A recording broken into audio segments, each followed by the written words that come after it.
I've been here this afternoon at the Pro Audio Showcase for 2019 here in Auckland, New Zealand. It's something that only happens once every 2 years, this trade show, because to be fair, we're a very small country and this is a very small niche topic, and basically just a bunch of audio related companies who deal with professionals getting together in this small church space and showing off their wares. And basically, yeah, the afternoon's finished, and it was on yesterday too, but unfortunately I missed it because work got in the way, damn it. I had a very interesting day. If you follow me on Instagram, you'll see me talking all about the crazy lawnmowers and hedge clippers and leaf blowers, and what a day it was. Anyway, going back to the topic of this, it's actually pretty quiet now, relatively speaking, to early in the day when it had all these people and they're blaring the music and so forth, and most people are gone, almost packed up, and I thought I'd do a quick talk about what I was filming it with.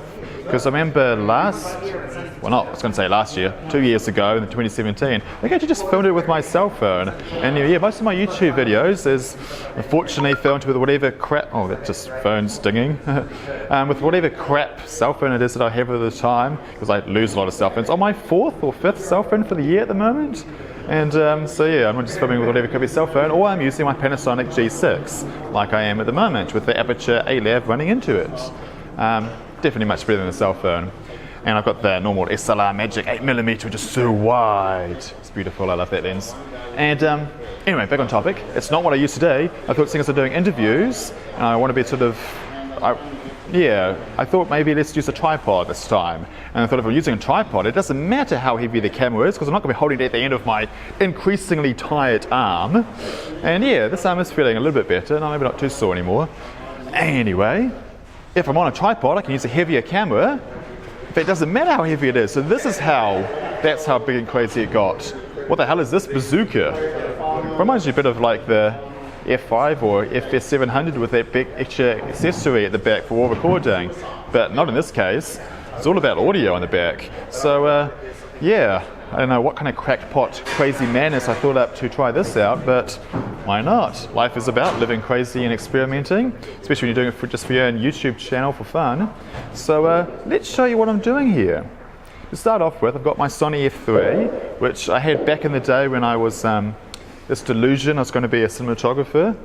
And I bought it. I've had it for quite a few years now, and got a really good price for it now, and it still is, I reckon, a solid camera. If you're just doing HD on speed, this is as good or better than FS7, especially once you're recording externally, that is, although today I'm being a bit slack and just recording it to my internal SD cards.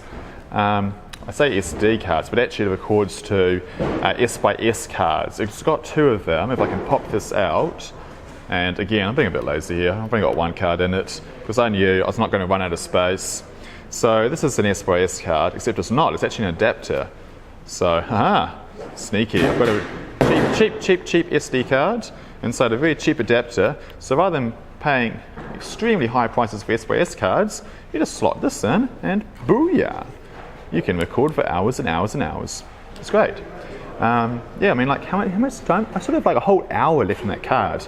Man, I could have talked for so much longer, but yeah, the afternoon ran out. And everybody's packed up and gone. So, yeah. Anyway, so then we've got the powering, which is powered by these BPU 60 batteries, which is the same thing that I power my F18 and Zaxcom Max and everything on. Not by coincidence, because I bought this F3 first, and then when I was thinking, when I got the Sound Devices 552, which I powered with, well, why not just use these batteries I already had? I just got a battery plate for it and got high-res out and running it into, and yeah, I think I really like them because you got the battery check light on them, and with this particular one, it's got this having a mind blank again, DTAP output. And unfortunately, DTAPs are not the most robust connections. That's why I've got these rubber bands on it to hold it in place. And that DTAP goes out to this XLR power connector, which powers the Cedar DNS-2. So this is what this crazy Wales contraption coming out of the back of the SmallRig here. I really like this. You know, it sort of has this. You can quickly release this on and off. We wanted one and gun kind of stuff. Well, in this case, I just stayed on the tripod the whole time. I've got a Vision 10, a Vinten Vision 10 tripod head, which is a really nice fluid head, and it's 100mm bulb size, and it's I guess the only thing that can really hold it once it gets up to this kind of weight size. And then the legs here though, I've actually got different legs because the original legs broke because they're getting a bit old. And I got just a cam TV out of these legs. And yeah, man, they were such a bargain. They're like 139 American. So to be fair, if I was like working full-time as a cameraman, which obviously I don't, it's just really a hobby for me, I probably would have got the carbon fiber ones instead because these aluminium ones are pretty heavy. And carbon fiber would just obviously make your day-to-day work much easier, but for value for money, go for aluminium. They do the same job.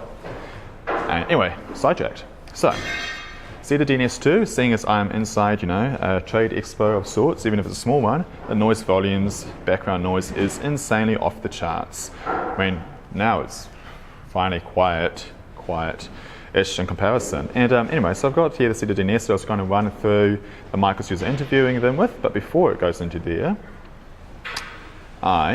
here we have the Aputure Deity shotgun I'm talking into, and I've got like my Wakuto shock mount, just so maybe we're not having too much handling noise. And I do like listen to myself in headphones just because I don't absolutely screw it up. And yeah, and from the Deity shotgun, we then run it. You can see I put like a little bit of tape on it because the Deity shotgun is quite a skinny one, and I didn't actually have my shock mount width diameter actually match up, so slightly loose. But that little bit of tape provides more friction than the brass barrel outside, was quite smooth, but also just adds a little couple of millimeters extra diameter that makes it fit the shock mount perfectly. So yes, this runs into the Sound Devices MP1, which I think was the first product the Sound Devices ever made, back when they just split off from Shure. So you can even find this as a Shure FP22 or 23, I forget. Back in the day, the Shure version just sold for more than the Sound Devices one because Sound Devices was just this unknown upstart company. But of course now Sound Devices is a prestigious, reputable brand.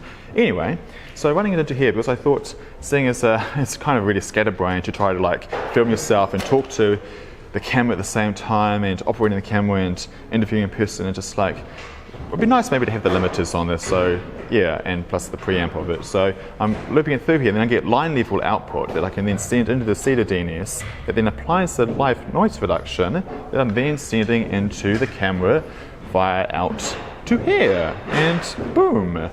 Then, because I'm lazy, I'm not going to edit this, plus I have such a crap computer, $50 X-Lease computer, I'm not going to be editing it anyway. Yeah, so that's sort of my ramble on about this. I've got like these handles here if I was to ever like go off the tripod. Got a handle on each side, grab it by, and I've got, this was actually one of my first lenses I ever purchased, a Vivitar Series 1 28-90 zoom. I really like it, although I spent pretty much the whole day at 28mm. I did bring along my Sigma 18-35 f1.8, which is a really nice lens just in case I need to go wider, but no, just spent the whole day at 28mm. And that's enough about this crazy setup. I'm not really so sure about how it turned out, especially the first video or two, because I haven't had a chance to review the footage, but you'll be seeing this footage very soon. Maybe it's already up. So yeah, let me know how terrible or awesome this experiment went. Over and out, and like, subscribe.